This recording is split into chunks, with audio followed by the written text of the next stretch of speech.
نيوم أنت وحان ربا ظهر إن أنت كذو لكن وحان ربا شن ركعات إن أنت كذو مسلمين تكالي أفريتو كذان لكن أنا وحان ربا شن إن أنت كذو صوبتنا وحيت هاي dadka kalaan rabaa inaan ka ajirbato khayr jecel halka igey marka talaan rabaa inaa isiiso oo maadaama aan caama iska ahay talaan ka rabay arinta maxad ka leedahay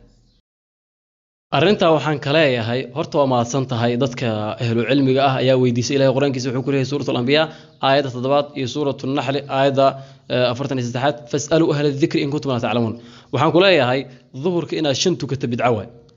nabiga sallallahu alayhi wasallam wuxuu sheegay bidcadu in naaray kugu tuurayso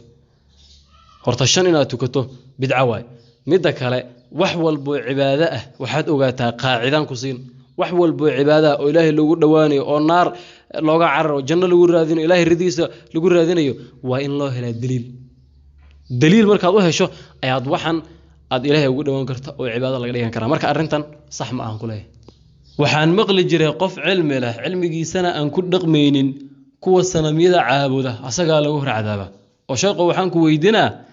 mawliidkan aad maalin rabbuun buuninayseen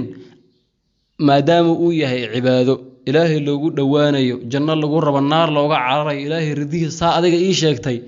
yaa bal daliil uma haysa aayad uma haysa xadiis uma haysa bal ii sheeg in ila yimaaday dhuhurka shanan tukan hadii maxaan ku jawaabaa midda kale maxaa dhib ku jira hadaan meel iskugu imaano nabiga sallallahu alayhi wasallam taariikhdiisa aan xusno oo aan ka wada sheekaysano laakiin waxaan ku leeyahay nin dhalinyaro tahay oo degdegaya cilmiga soo baro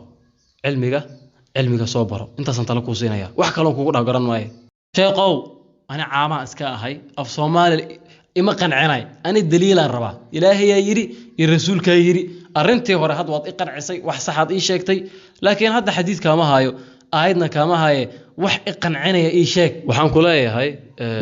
horta caamaad haysa ii sheegtay marka waxaan ku leeyahay umadihii hore waxa lagu halaagay su'aalo badnida culimada ka xishow su'aalaha ka jooji diintana soo baro salaamu calaykum